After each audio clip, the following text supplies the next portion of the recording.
Good afternoon and welcome to the seventh in our series of Urban Transport Next Conversations with a live online audience on the topics that will help determine the future of urban transport.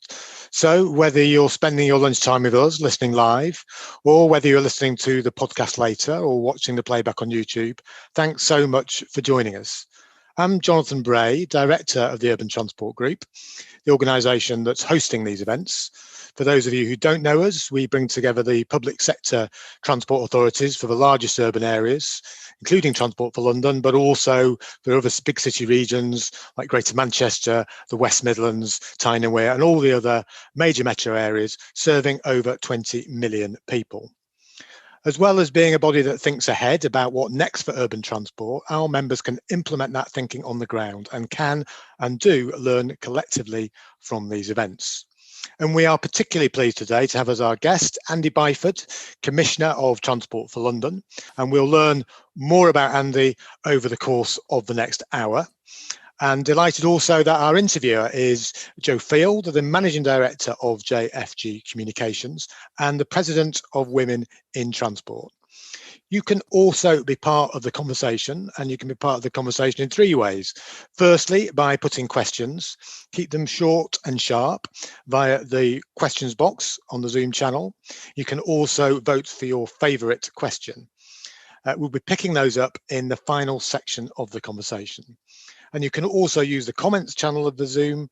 And of course, you can also use Twitter with the hashtag UTGNext, hashtag UTGNext.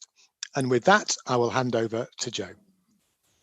Thanks, Jonathan. And hello, Andy. Thank you for joining us. And thank you to everyone in the audience for joining us as well. I've been really looking forward to this conversation.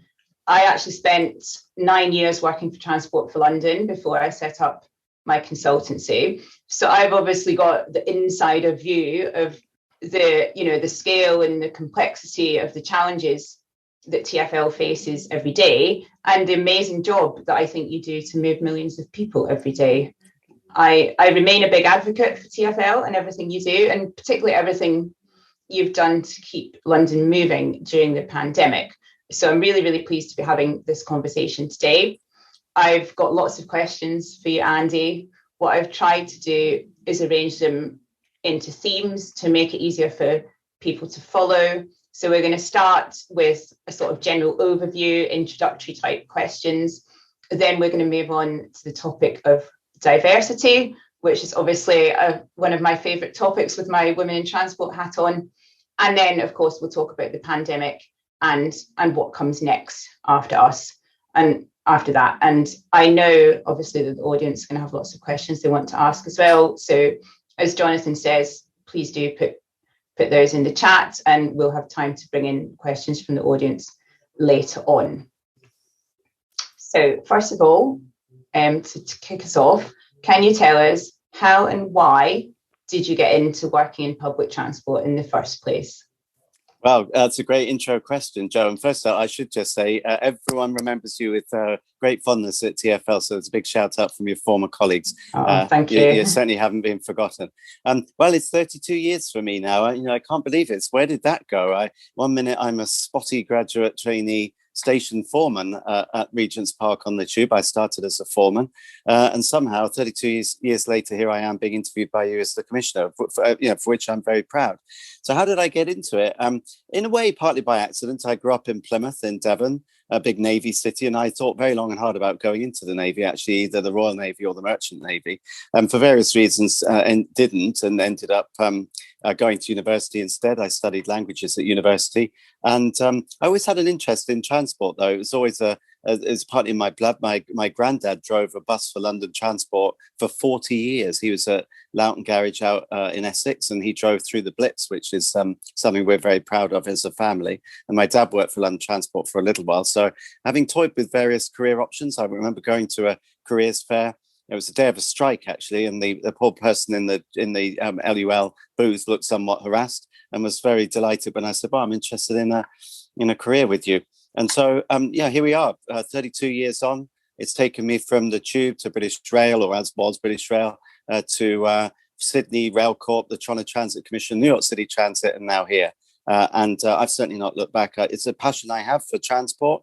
I've never I had a driving license. I believe in public transport, and I very much enjoy serving the public and being a public servant and doing my bit to keep London moving and for the environment. Thank you. So, yeah, it's good to hear your passion, Andy. And obviously, you mentioned spending some time in North America. So, what were the highlights of the time you spent in North America, do you think? Sure. Well, I was very proud of my time at the Toronto Transit Commission because that was my first CEO job. So, they always say, funny enough, back to the Navy analogy, the commander always remembers their first command. That was my first job as the big boss, at top of the pinnacle. I've been the COO, Chief Operating Officer in Sydney Rail Corp, and that was great. But to actually run the TTC was both exhilarating and daunting, really, because you realise you are the boss. The buck stops with you. So I was very proud of what we did there as a team, and that includes what we did in terms of diversity, which I'll elaborate on when we get onto that section. But basically, as a team, we took an organisation that had been somewhat the butt of jokes in Toronto. It was suffering from all sorts of underinvestment and problems with its reputation. And I remember one of the newspapers described it as a demoralized shambles in 2012. 5 years later, having put together and executed on a plan which was anchored around a vision statement of a transit system that makes Toronto proud. We delivered on 5 major projects. We really addressed basics, and we drove up a lot of customer sat and punctuality statistics. And we won the APTA, American Public Transportation Association, APTA Outstanding Transport System of the Year Award. So I was very proud of that, the fact that we went from a shambles, not my words, newspapers, to the APTA Outstanding Transit of the Year. Then went to New York City. It was a real dream for me. It doesn't come much bigger than New York City Transit.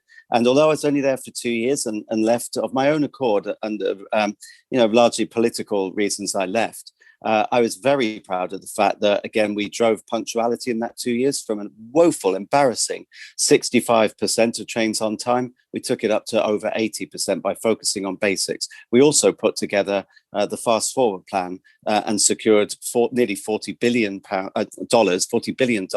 of funding from Albany, the state capital. So there's still lots to do over there. But now I'm at TfL, and goodness knows there's plenty to do here. Absolutely, loads to do here. I like the kind of zero to hero theme that you brought in with the Toronto work. And you've mentioned obviously lots to do here. So which of those learnings from Toronto or New York have you brought to London, or do you want to bring to London? Sure. Well, I mean, I think I've made it a bit of a niche, actually, to go into organizations at challenging times. And they certainly don't come much more challenging than this, Joe. I mean, I knew walking in that obviously I was inheriting an ongoing issue with COVID. And a big shout out to my predecessor, Mike Brown, the previous commissioner. He did a stellar job in the first half of the COVID crisis. Obviously, my job now is to, with my executive and the whole team, the whole TfL team, take TfL through and beyond the COVID crisis, plus to get the Elizabeth line open. Those are two top equal priorities that I've set the organisation.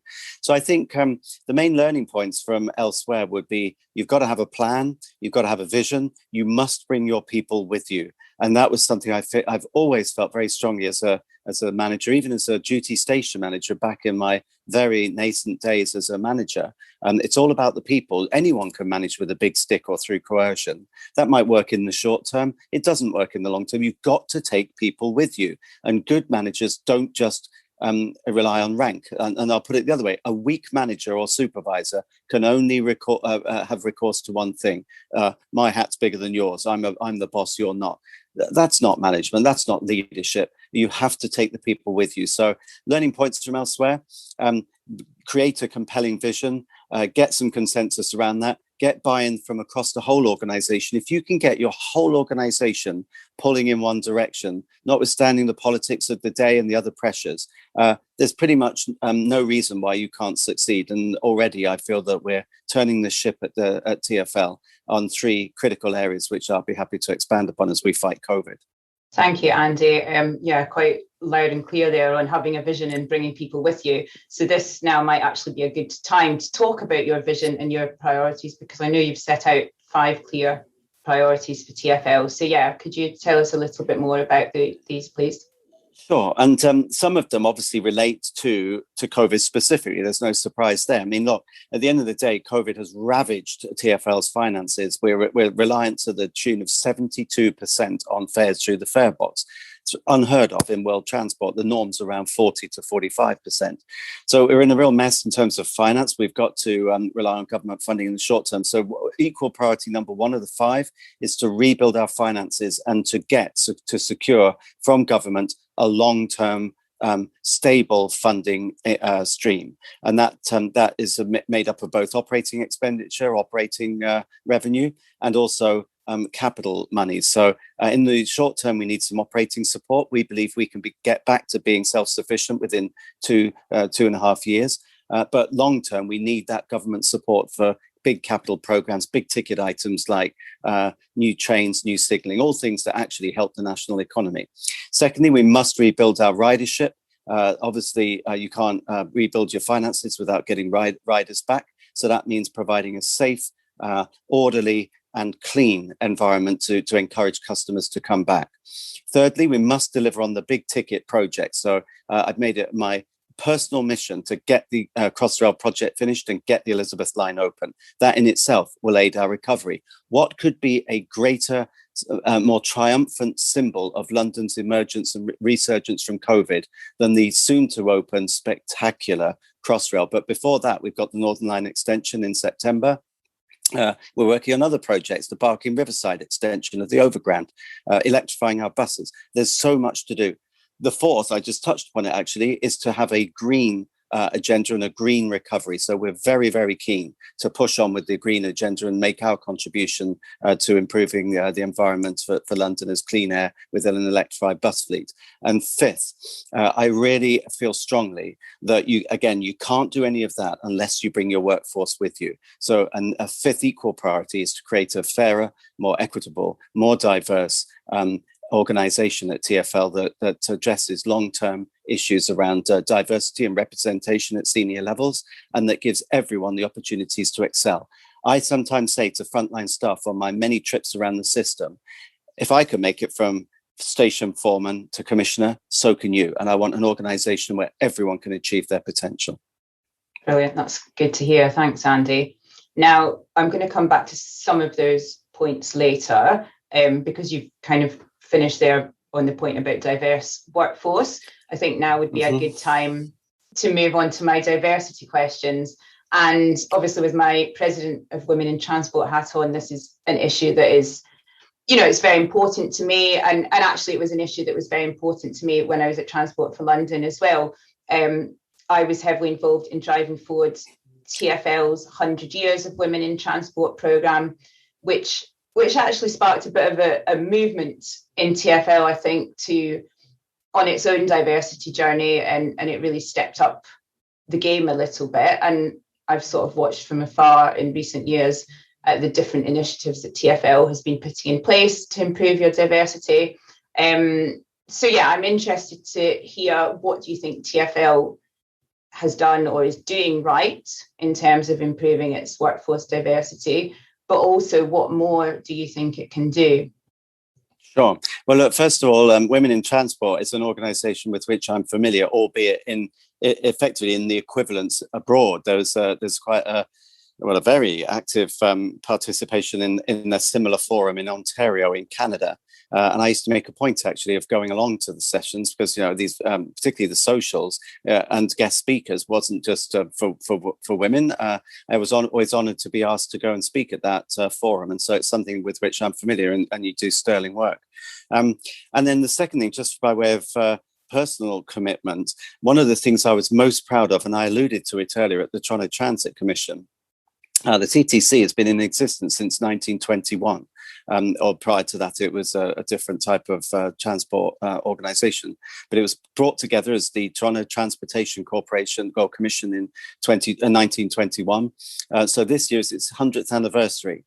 The reason I say all that is when I turned up in 2011, there had never been a woman on the TTC executive, ever, period. Ridiculous. When I left, on merit, and we did it on merit, we were a 50-50 split between men and women. And that made a massive difference to business performance, to the whole vibe of the executive. I think we made better decisions. I remember putting the chief people officer and the IR director, both women, very, very capable women. We put them in charge of what was always going to be very tricky union negotiations to secure a negotiated deal. We secured four-year deals. There was a killer combination of these two very capable women.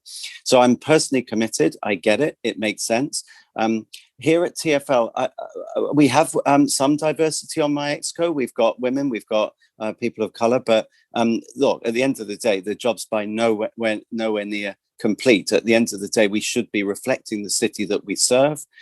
We have got a very active staff network group, which includes the race and culture, ethnicity, always difficult to say, culture, ethnicity group, upon whom we rely for advice. We have a very active diversity and inclusion group, and a very just lost actually a very capable director, but we've just recruited a black woman of colour who's superb, going to be superb for us in terms of taking that dialogue forward. And we have been introducing things like anonymized CVs and de-jargonizing our recruitment collateral so that it's less but how would I say it? Less inadvertently biased towards white males. You know, it is a very white male dominated industry. So we've tried to neutralize everything and tried to anonymize everything. But I would be the first to say there's a lot more to do. Thank you. Yeah, it's encouraging to hear that you're putting in place these inclusive recruitment practices and things like anonymized CVs. And yeah, I definitely remember some of the TfL job descriptions being very jargony. And now that you have things like gender bias checkers that you can put job descriptions through, it's definitely good to do some of those things. So yeah, you mentioned having that 50-50 split. Is that something you're aiming towards with TfL then? Well, ideally, yes. I mean, and of course, diversity is not just about gender diversity. There's ethnic diversity as well. And so certainly I want ultimately the TTC executive, and for that matter, its board, should reflect the city that it serves. This is a hugely ethnically diverse city. That's one of the great things about London. And TfL actually is an organisation, you'll recall this, Joe, from your time, going down through the layers is actually very ethnically diverse, but it does peter out somewhat at the senior levels. So, you can't change these things overnight. I have a very capable executive, and, these people are quality people at the top of their game.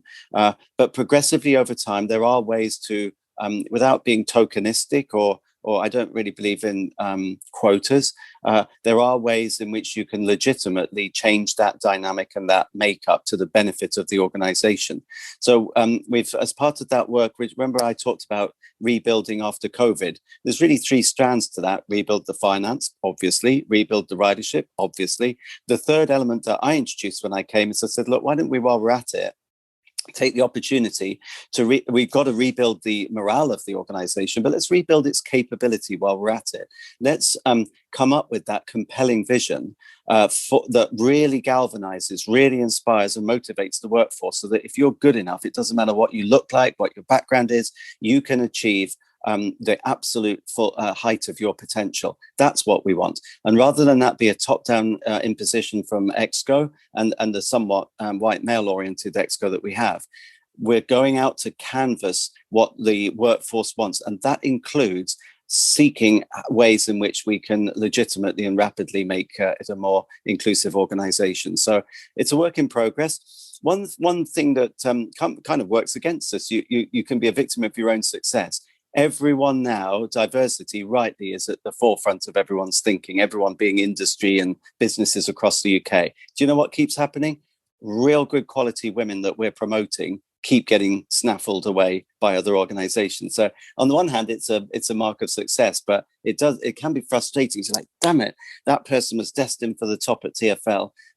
Maybe we'll lure them back in the future, but we're going to keep at it and keep promoting and selecting and choosing the right people of talent. And I really want that to be a very diverse draw.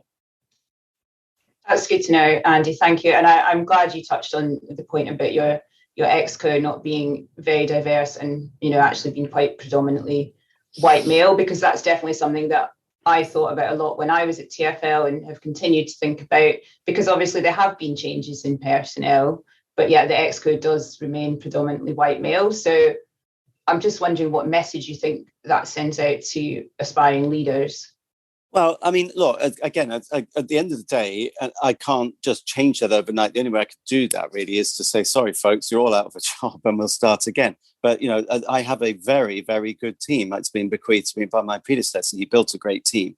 But we all get it. We all aspire to the same thing. There will be churn. People will leave. I'm not going to be here forever. Maybe it's an opportunity when I go eventually. How about a female commissioner? Heaven forbid. Why on earth couldn't there be a female commissioner of TfL in the future? I'd love to see that. And certainly where we've lost quality women, for example, we had a fantastic head of buses, a person in charge of buses, who's just gone off to be managing director of one of the TOCs. Good luck to her. You know what? We'll see if we can entice her back at some point. You never know. Maybe we'll succeed. But certainly, I wouldn't want my quality, female and ethnically diverse people within the organization to see a glass ceiling. It shouldn't be that.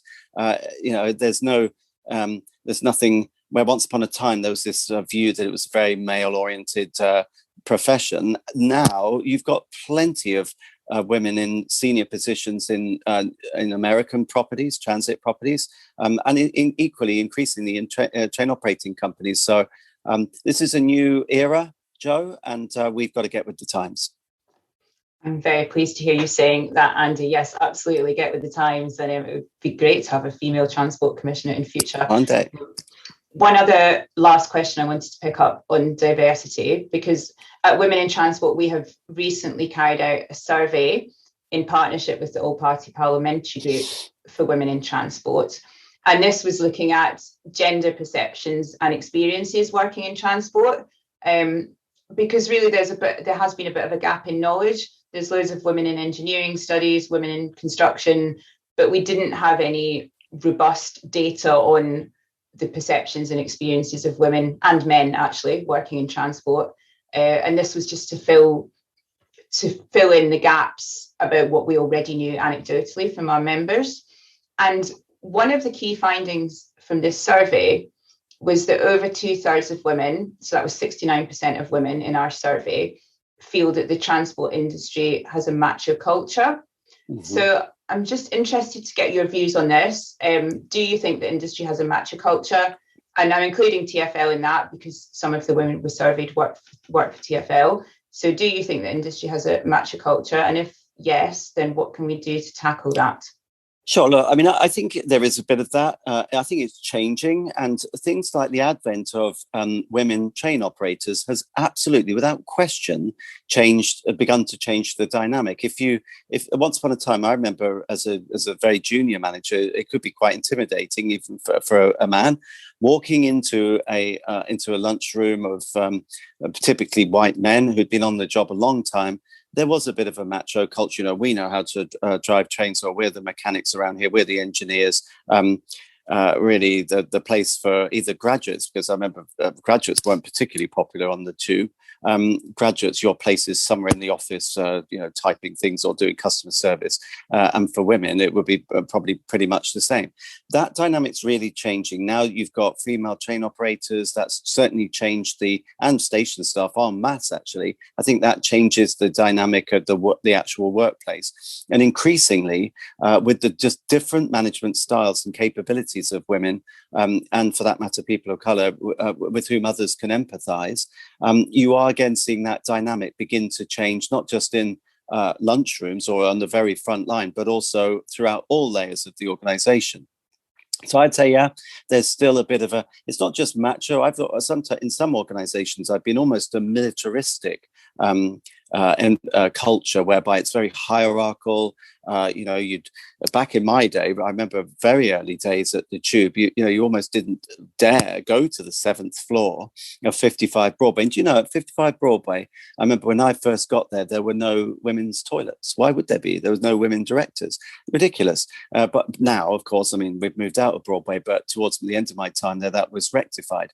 But it was very much a hierarchical, almost run on military lines organization that without question not only favored a certain dynamic and demographic, a certain demographic, but without question favored that demographic. It favored it, and it also encouraged it to continue. So that had to be broken. It is breaking. The job's not done yet, but already I think we're seeing a softening of that old regime, and that's without question to the benefit of the organisation and the people we serve. Sure, and actually, you talking about things like in the past there weren't even any women's toilets on the 7th floor of Broadway. That does show you how far we have come, even though there's more work to do.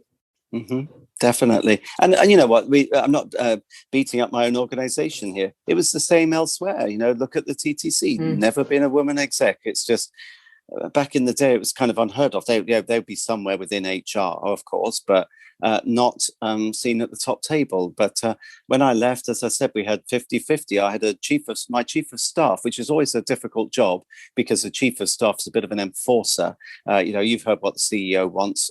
You fellow directors, we're sitting in this room until we get it done. I had this fabulous, tenacious, intelligent, articulate tigress of a woman who I recruited from the city, and she just did that job with aplomb. She absolutely got the exec into line. She was fantastic. Brilliant. That's a good story to hear. Okay, so I'm going to move on now and start asking you some questions about the pandemic, because obviously that's hot topic, and as you say, you were brought in in the height of the pandemic to turn things around. So, and obviously it's good to have the benefits of hindsight. So with the benefit of hindsight, is there anything you would do differently, knowing what you know now, to protect staff and customers during the pandemic? Sure. Look, at the end of the day, well, the first point I'd like to make, and you kind of touched upon it in your kind intro, I'm very proud of the fact that TfL kept going. There's a very famous wartime poster of our predecessor organisation, London Transport, that features a bus, a tube train, and a tram, and it's got searchlights, and it's sort of 1940s imagery, and it says London Transport, we kept going. I've asked for an update of that poster because this is our moment in the spotlight. TfL, we kept going. We haven't given up. It's ravaged this organisation. And I don't just mean financially. We've lost 90 colleagues, 90 valued, wonderful human beings with families have been lost with COVID. Maybe not directly, but they came into the job and they got COVID, so there's a possibility. So look, 90 people that we mourn to this day, so I guess you do look back, and could we have done anything more quickly? We did react quickly as an organisation. We recognised that there was a cluster emerging in terms of bus operators, and working with the companies, the contracted companies, we rapidly sealed the cabs of the bus drivers' workplace. So the actual cabs were sealed up, and we took a whole load of other initiatives in terms of segregation in workplaces and other defensive mechanisms. But I think the real learning point is, at the end of the day, I think an earlier lockdown would have helped. We followed government advice. We followed government advice on mask wearing, etc. This was back in March before I joined. I joined in June. But certainly we want to make sure those lessons are learned, because we're not out of the thick of this thing anytime soon. No, definitely not.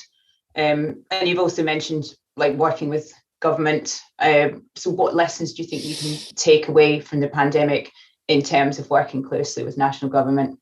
Well, you have to. I mean, obviously, we're working with them not only on the health aspects, and very much right now, in fact, in terms of the whole debate about what's going on with masks and will masks be a requirement on an ongoing basis. But we work with government really closely on the other main topic of the main impact of COVID, which is, of course, the decimation of our finances, and that has really coloured my tenure so far. Really having to fight to get funding for TfL, because literally at one point, Joe, here's an interesting stat for you and the listeners and watchers, the viewers. At one point, the ridership on TfL on the subway, the tube, sorry, I still use Americanism sometimes, smack, on the tube, we were down to 5% of normal ridership. Those are down to figures, daily ridership that hasn't been seen since Victorian times. But we did that. We asked customers to stay away such that we could keep the capacity for critical workers. And that campaign worked really effectively. But of course, the trouble was it took the finances with it. So we're progressively negotiating deals with government. We've secured something like 1, 2, 3, 4, maybe 5 deals to date, just under £5 billion worth of funding.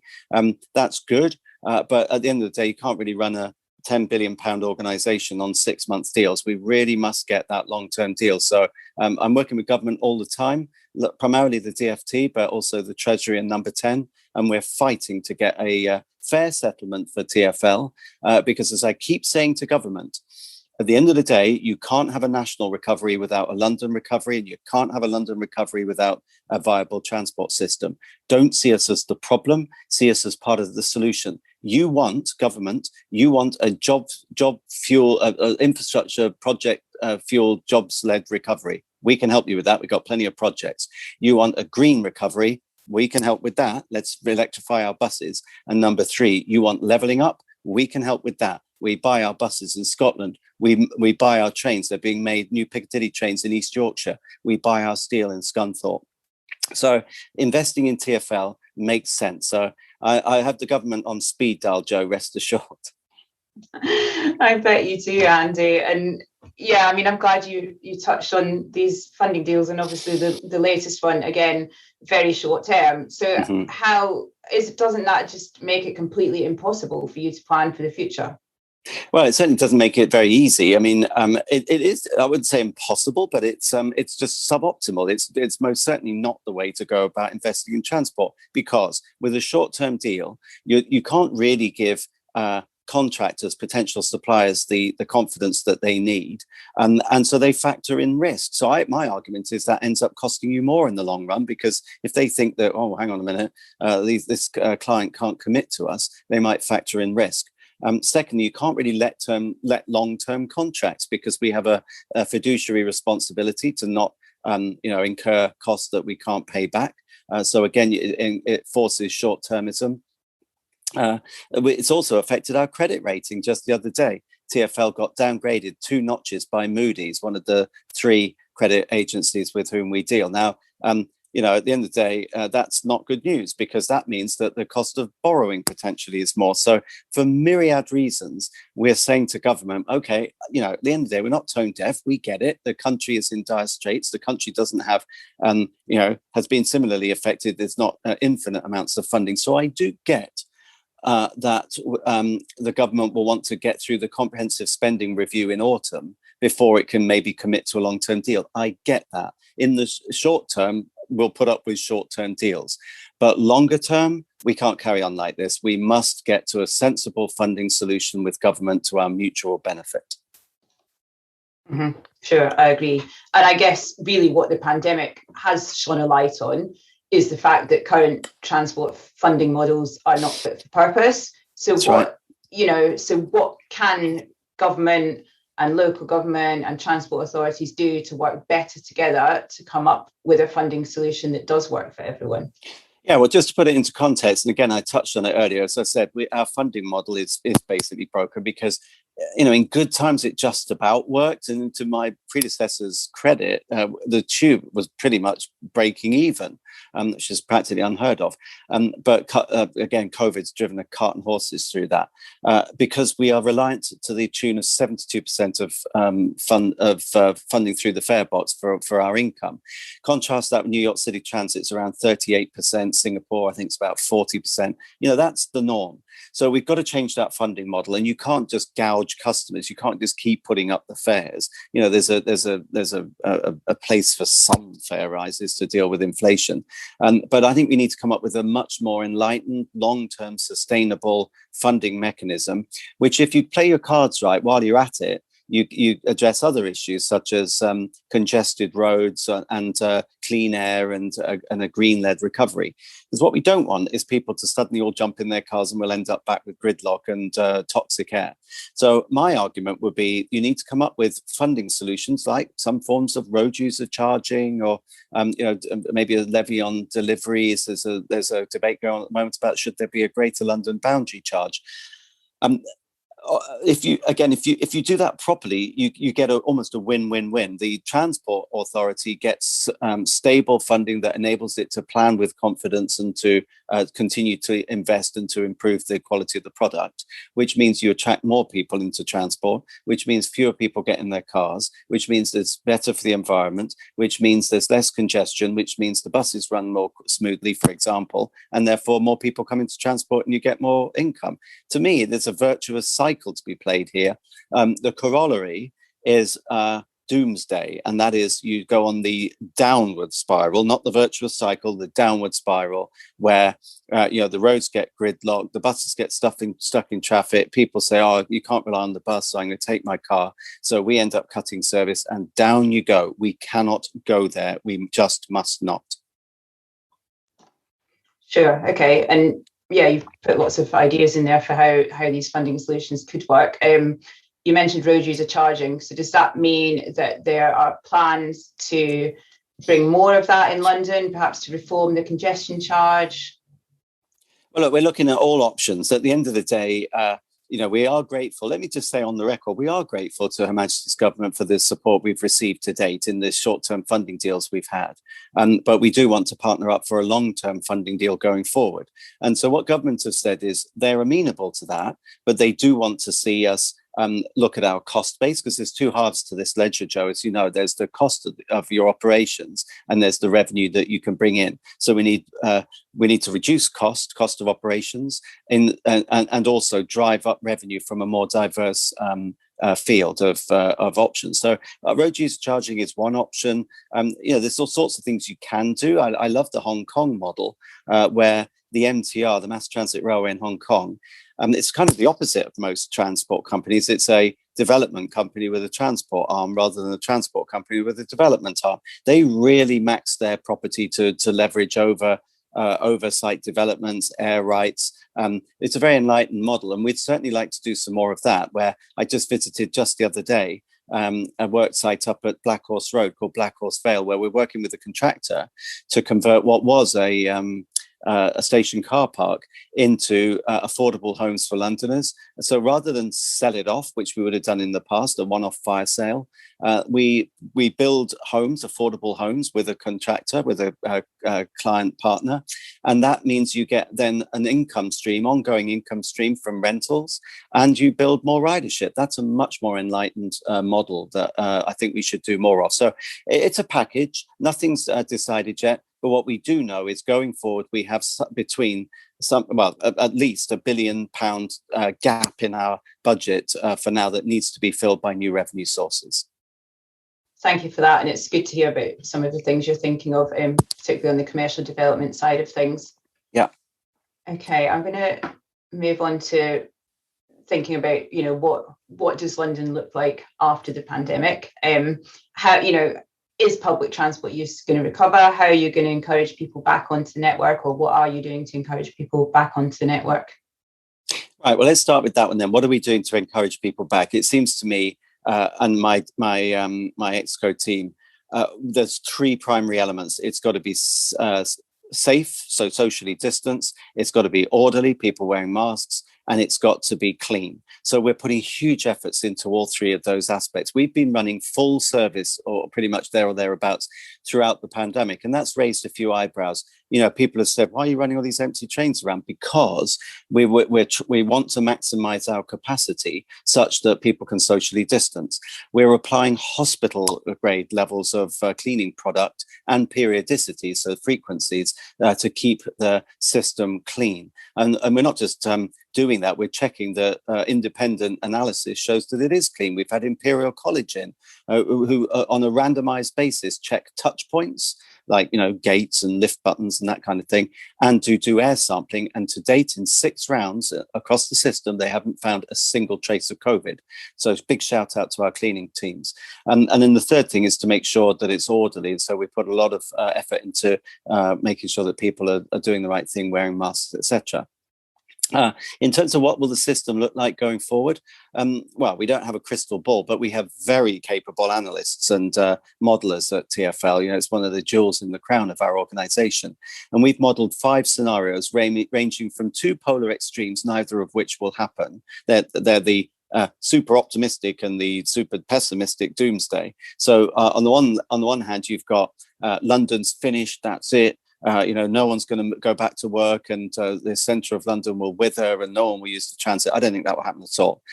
Ranging through to the within 6 months, you'll never know that there was ever a pandemic, and it will be as packed as it ever was. Again, I don't think that will be the case. We're focusing on the middle option of 5. There's a hybrid in there where public transport ridership will soften, certainly in the short to medium term. I think some organisations may choose not to have all their people working in the office, if in some cases at all, or perhaps 3 or 4 days a week instead of 5.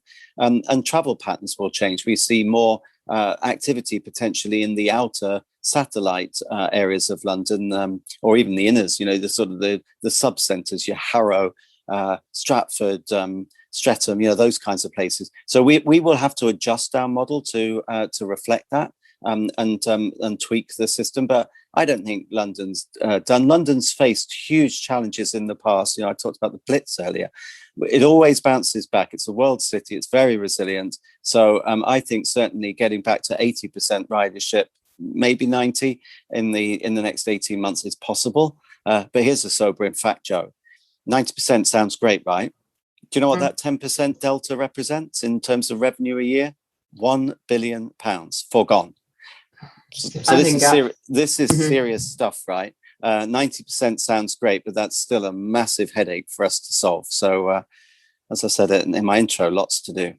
Yeah, absolutely, lots to do. And just moving back to one of the things you touched upon about, how to encourage people back and making them feel safe and secure. And you mentioned making sure everyone wears masks, and you've mentioned working closely with government on that as well. And obviously we've had the Prime Minister's announcement about the great unlocking on 19th July, and it's likely that mask wearing will go. So, and this is bringing in one of the questions from the audience as well. Will you continue to enforce people? Well, will you continue to ask people to wear masks, and how would you enforce that if it's not a government policy?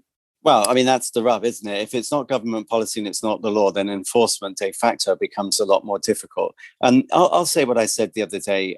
Well, first up, we're still looking at it. We don't have to decide right now. Let's see exactly what government conclude. Let's see exactly what they say on the 19th of July. But in the meantime, we're talking to other parties. We're consulting with our customers. We're consulting with the unions, with business. We're looking to see what the National Rail does, because it would be kind of odd if you can come in on a mainline train into Charing Cross and not wear a mask and get onto the tube and have to. That again won't make things any easier for enforcement.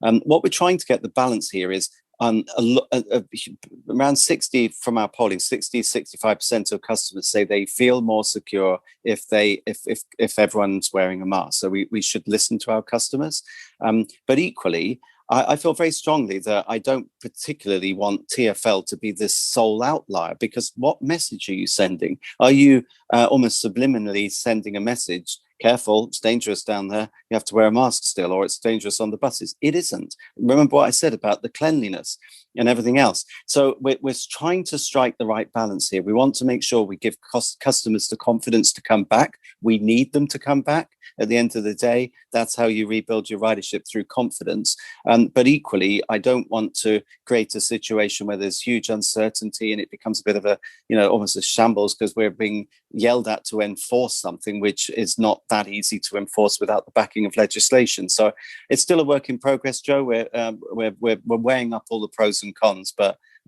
it's not going to be an easy one to fix, because everyone you talk to has a different opinion. Sure. Yeah, it's a hot topic. I agree. Mm-hmm. Lots of different opinions in the debate. Okay, I'm going to bring in some more questions from the audience in a minute, but just one more question I wanted to ask about your green recovery priority, and what are the best things that TfL can do to support a green and just recovery from the pandemic? Sure. Well, job one is to get the bus fleet electrified. We have 9,500 buses. It's by far the largest bus fleet in the UK. And right now, they're all what's called Euro 6 compliant. So they're pretty clean anyway. But what you really want is, the holy grail is to have them zero emission. So it doesn't have to be electrified. We're just trialing hydrogen buses at the moment. There's 20 hydrogen buses being put in on the route between East Acton and Oxford Circus. So we're having a look at that as a technology. But what will really make a difference is to progressively get the whole bus fleet electrified, or as I've said, on hydrogen. And that's going to take a lot of investment. But that's one of the cases we make to government, because government has an aspiration that the UK should be carbon neutral by 2050. That ain't happening without London, right? This is the biggest bus fleet, and London's the biggest city. So our argument is that objective won't be met, but we could do that by 2030, actually. 2030, with whole-scale vehicle renewal and obviously connecting up the garages to charging infrastructure. But also, from a levelling up perspective, well, guess where we buy the buses? They're not made in London. They're made in Falkirk, in Scotland, in Ballymena, Northern Ireland, in the Guildford in Surrey. I think Leeds, there might be a factory as well. So that's levelling up in my book. We're providing quality work for people in the regions. But also, the other factor there is, if you were running a production line in somewhere like Ballymena, you wouldn't set it up for a small municipality of 100 buses, but you would for a TfL. That's 9,500 buses. So then the small municipality can follow on from that. That's how you get volume. So there's lots of other things that we can and should do. We're buying our power now from more sustainable sources. We're really making an effort on that front. We're looking at all aspects of our operation. Our taxi fleet is progressively being electrified. We're looking at putting in, or we are putting in, not just looking at it, putting in more charging points across the system. We installed 300 rapid charging points across London just last year. And we're looking at our own facilities. Can we have more solar panels? Can we have more in terms of carbon reduction at the places that we operate? So it's something that we feel very strongly about. Again, you won't get that decarbonised UK without London, and definitely not without TfL. Thank you for that, Andy. And I always like to hear the stories about the supply chain and how a TfL contract supports communities all over the UK. It's not just about London.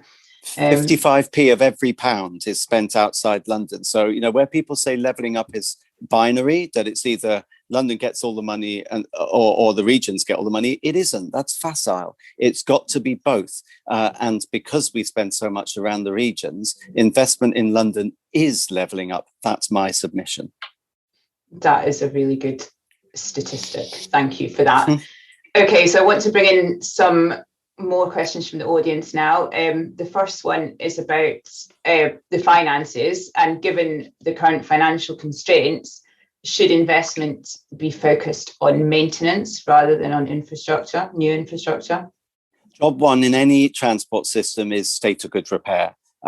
You must maintain what you currently have before you go down the road of expansion. And, that doesn't always sit well with politicians. Everyone wants the shiny new thing. Everyone wants to get the scissors out to cut the ribbon.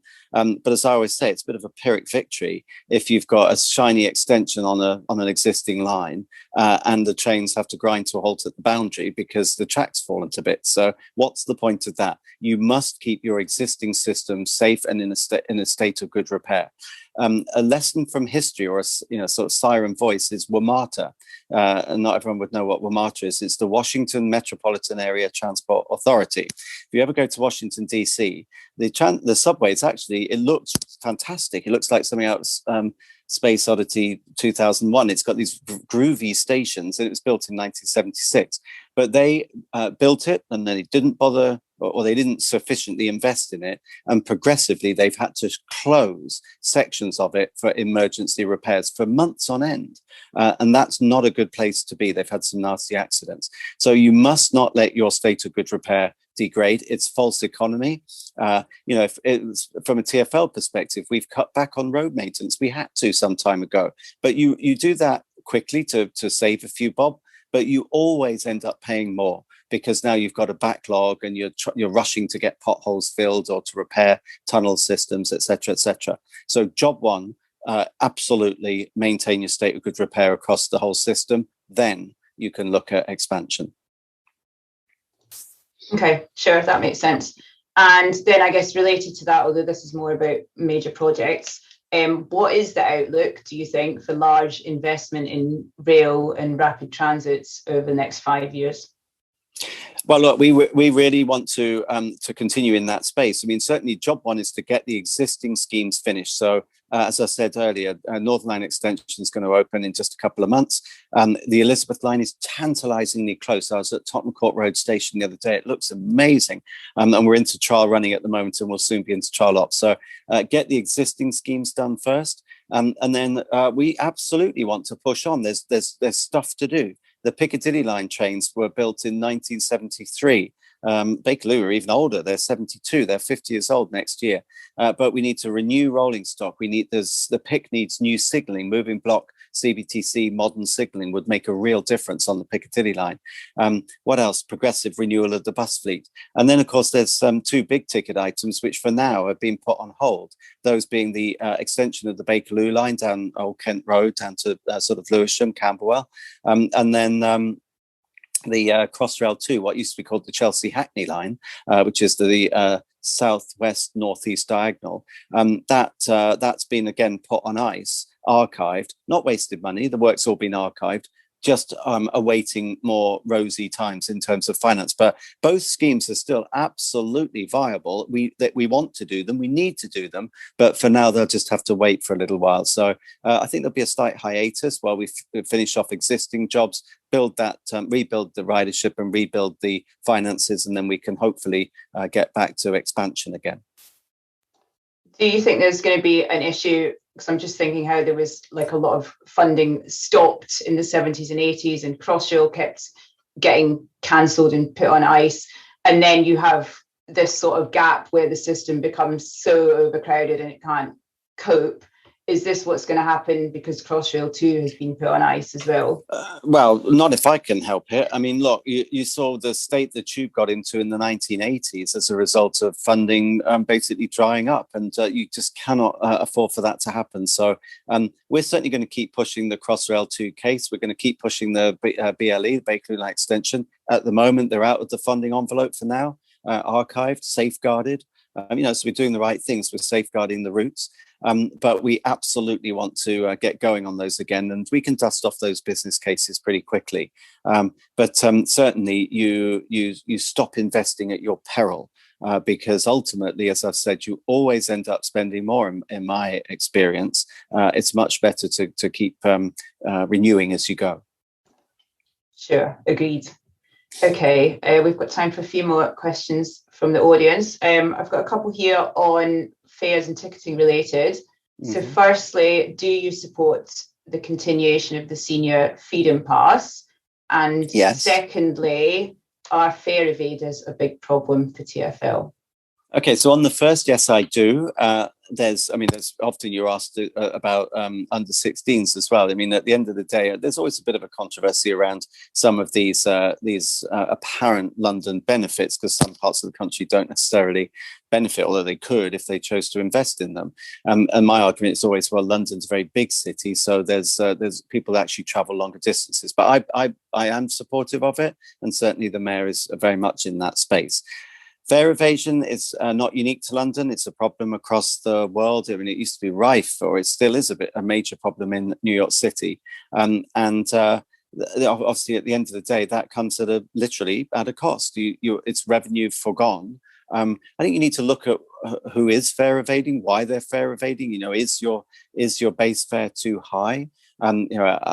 Should there be more discount schemes for people that really can't afford it? Because the right answer can never be to evade the fare, but in some ways the simplistic answer, and also it's been tried and never properly succeeded, is to just try and arrest your way out of a problem.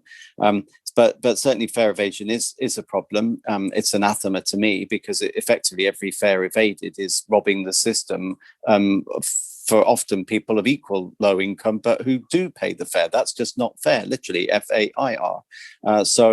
Yes, it's a problem. I think back to all my agencies I've worked at, it's always been an issue. There's probably a certain tolerable level, but you certainly got to really watch it carefully, because if you're not careful, it can really get out of control. Sure, that makes sense. And one of the points you touched on there was you have to look at things like, is your base fare too high? Do you think the base fare is too high? No, I mean, the mayor, to his credit, has held the bus fare at £1.55, and that's been the case for a long time. The reason buses are particularly important is because they serve a lot of areas of London where there is no tube, so there's no real alternative. And they also serve a lot of areas of London where there's genuine poverty and there's very low income, serving, though, people who have no choice but to take public transport, probably going off to fairly menial jobs and in the service industry. So they rely on the bus. You can't, and you shouldn't, just gouge them or try to keep putting up the fare.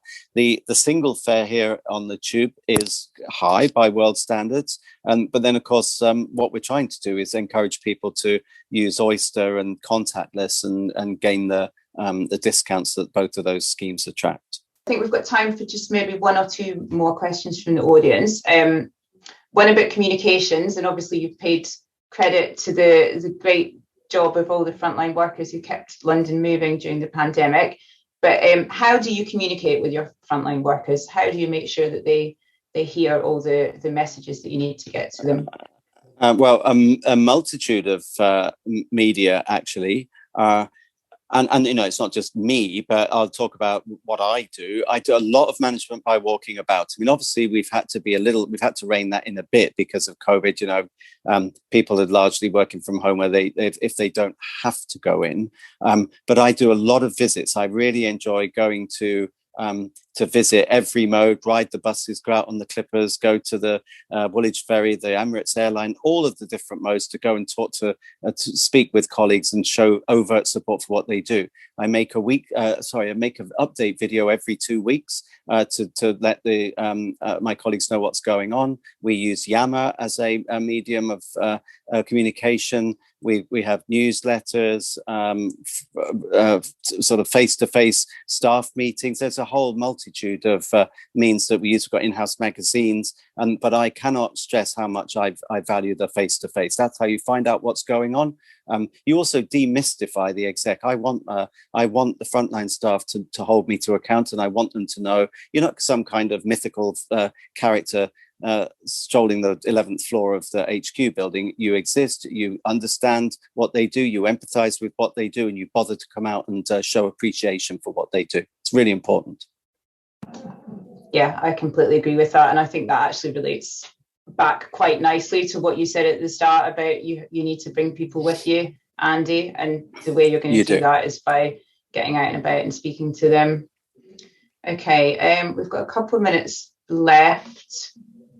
I know that Jonathan wants to come in and say the last word, but I think we've got time for one more question of mine, actually, and this is one of my particular bugbears, actually, because I'm also a trustee of Living Streets, so I really champion walking to school. And the school run, I think, is a big issue because, I mean, some of TfL's own research pre-pandemic showed that a quarter of cars on the roads, on London's roads in the morning peak are doing the school run. So what are you going to do to tackle that? Yeah, I mean, no, at the end of the day, if people absolutely are adamant that they want to take their kid in the SUV, I can't stop that. But what we can do is things that we're already doing, like safe school zones. So really making the areas around schools low traffic or low speed in terms of the immediate environment to keep the kids safe. Making the bus service as pleasant and frequent as we can, providing school specials, making sure that we also optimize and promote the use of low emission vehicles so that at least if people are using their cars, they're not polluting the environment. So I think it has to be a package of measures, Joe, and we've got work in hand across the range of those various interventions. Okay, so we've got just 1 minute left. So I'm going to invite Jonathan back now because I know he wants to have the last word. But I just want to say thank you so much, Andy. I've really enjoyed speaking to you and hearing all your insights and plans for the future. Fabulous, Joe. It's been my pleasure. It's been really great to spend an hour with you, and I hope people enjoyed and got some insight into what we're up to. Lots to do. I'm very proud of TfL. Big shout out to all the TfL colleagues out there. Great. And thanks to Andy and Joe for what was a really good discussion and conversation, quite inspiring. And I think it's exciting to have a CEO of TfL who's combines a real interest and passion for the frontline day job of operating the system, but also takes a progressive view on ensuring the industry better reflects the diversity of places they serve, and also that big picture view of a better London from better transport through better ways of finding funding for that system. And I should also say that TfL has been really great at working with other city regions as part of our network in sharing their expertise and knowledge. And we look forward to continuing to work with Andy and colleagues as we work through the rest of the pandemic and into supporting the green and just recovery we all want to see. We'll be taking a break over the summer, but we'll be back in the autumn. We're plotting some exciting events around child-friendly cities. Another one, an interview with Lee Waters, the Transport Minister for Transport for Wales, where they're looking at introducing road user charging across Wales and the Halt with the Road programme. So watch this space. Hope you can join us for those. And in the meantime, thanks again to Andy and Joe and to everyone who took part live, and for those listening into the podcast or watching the playback on YouTube. Thank you and goodbye.